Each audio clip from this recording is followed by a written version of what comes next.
Célébrée dans un contexte particulier, la Journée mondiale de l'Afrique était une occasion pour alimenter le débat sur l'avenir du continent. La Banque panafricaine UBA, comme à l'accoutumée, n'a pas laissé passer sous silence cette journée significative pour les dirigeants et les populations africaines.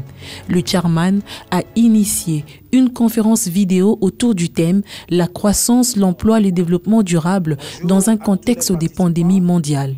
Tony Elumelo, modérateur du premier panel, a réuni lors de ce forum plusieurs personnalités de haute facture en vue de discuter sur les stratégies à mettre en place pour sortir l'Afrique de la crise causée par le Covid-19. Je souhaite la bienvenue à tous les panélistes de me joindre à cette conversation de UBA 2020 pour s'assurer que le développement économique de l'Afrique est rassuré, et même pendant cette période de crise sanitaire difficile. Au nombre de ces panélistes, George Weah, président du Libéria, le représentant du PNUD, le président du Comité international de la Croix-Rouge, un sénateur américain, l'ambassadeur George Chikot, secrétaire général de l'ACP, le président d'Africa CEO Forum, ainsi que d'autres personnalités. George Weah a à l'occasion rappelé les mesures prises par son gouvernement ainsi que des stratégies en vue de soutenir l'économie de son pays. Ici au Libéria, nous avons mis en place certaines mesures pour assister et résoudre pour les petites et moyennes entreprises, et aussi bien que les grandes entreprises.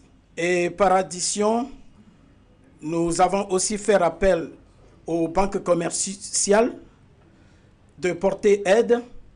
Le secrétaire général de l'ACP suppose pour sa part que les actions menées jusqu'ici ont visé à contenir les virus avec un impact négatif sur l'économie de l'Afrique. L'impact a été vraiment négatif et ce que nous pensons faire, nous voulons voir comment nous pouvons appuyer et accompagner et pour pouvoir fournir à la population, pour voir comment ces gens pourront avoir accès et comment on peut les porter d'aide.